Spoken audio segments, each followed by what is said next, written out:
বন্ধুরা, মহাভারতের কথা আপনারা নিশ্চয়ই শুনে থাকবেন। কৌরব ও পাণ্ডবদের মধ্যে হওয়া এই যুদ্ধ অধর্মের বিপরীতে ন্যায় ও ধর্মের প্রতিষ্ঠা করার জন্য হয়েছিল। প্রাচীন এই মহাকাব্যের অজস্র চরিত্র ও ঘটনা আজও আমাদের নানাভাবে শিক্ষা দিয়ে থাকে। মহাভারতের তেমনই একটি বিশেষ চরিত্র হলেন কৃপাচার্য। তার জীবনে এমন অনেক আশ্চর্য ঘটনা ঘটেছে যার সম্পর্কে অনেকেরই অনেক কৌতূহল রয়েছে।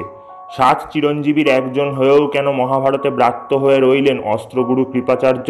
আর কি রহস্য লুকিয়ে আছে তার জন্ম বৃত্তান্তে? জানতে হলে অবশ্যই দেখুন আজকের সম্পূর্ণ ভিডিও। নমস্কার বন্ধুরা, আপনাদের আরও একবার স্বাগত জানাই বং মাইথোলজারে।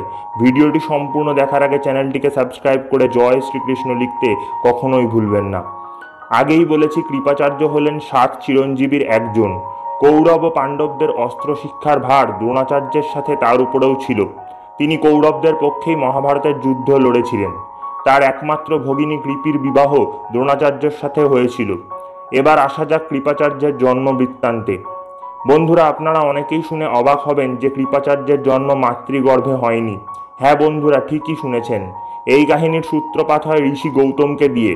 ঋষি গৌতমের পুত্র ছিলেন শরদ্দান। ঋষির পুত্র হলেও এই শরদ্দান তীরধনুক সঙ্গে নিয়ে জন্মগ্রহণ করেছিলেন।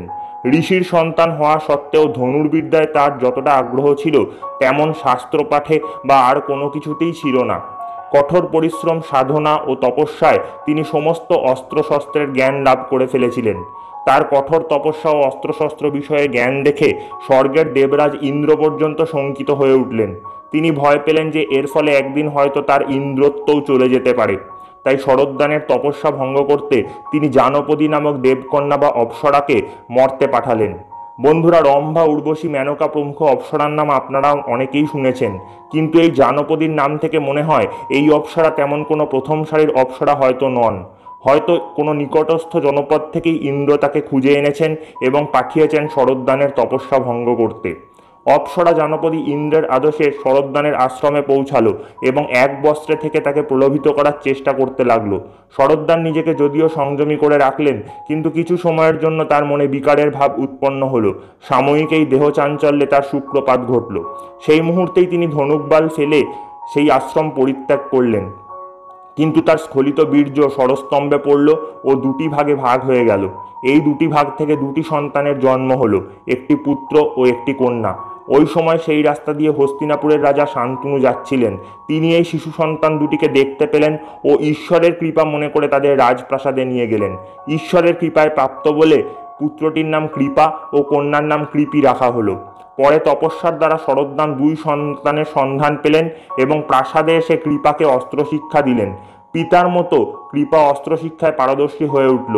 বড় হলে পিতামহ ভীষ্ম তাকে কৌরব ও পাণ্ডবদের প্রাথমিক অস্ত্রশিক্ষার গুরু নিযুক্ত করলেন এবং তিনি তখন থেকে কৃপাচার্য নামে পরিচিত হলেন।